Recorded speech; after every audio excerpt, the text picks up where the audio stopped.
Hi everyone. So in this video we will go over reference functions. So the reference functions are very useful when we want to transform text into numbers or numbers into text.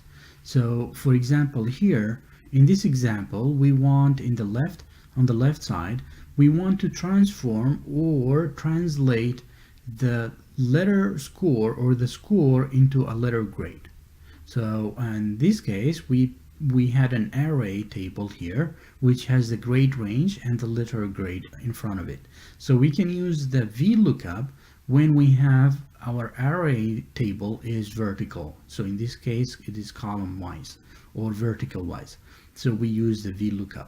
So if, on the other hand, if we have an array table, that will be our lookup table, and it is in a row way or it is organized in a horizontal way, then we use the HLOOKUP. So now let's look at some examples. Let's work on some of those examples and see. So we will do the letter grade and the grades example using that file that we had earlier. So let's do this. So I already have my Excel file here. So when I have here, I will use, this is my array table. So I will use the VLOOKUP because I have vertical array lookup. So I will just say equals VLOOKUP. As soon as I type it, it appears. So now the lookup value is this value, this next to the neighboring cell.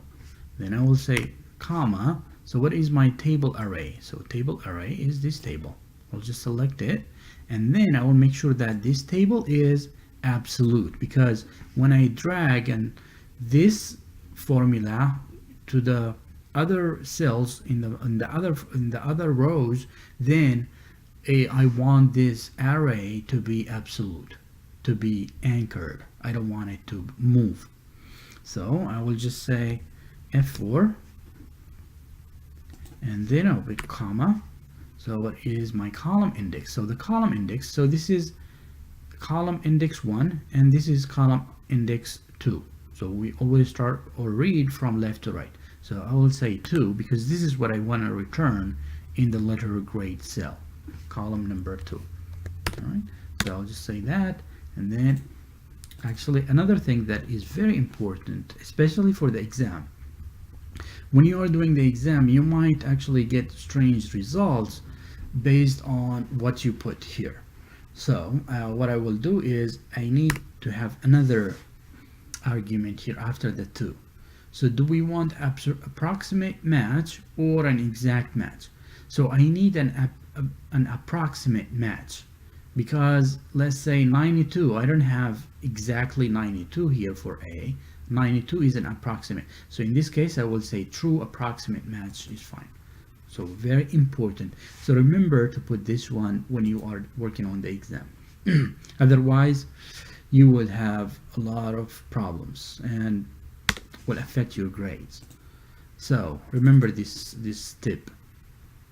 All right. So now we have all our values done. So that was using the VLOOKUP.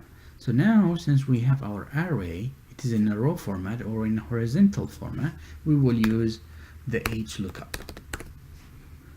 All right, so the same way, the value that we are interested in is the one next door, and then the table array. So this is our table array. And again, I will make sure that it is absolute, F4. Oops.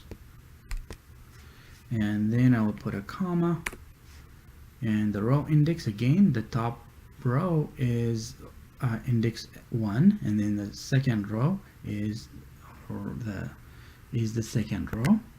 And then another thing, it's very important also to put comma and then to choose whether approximate match or exact match. So I want approximate match.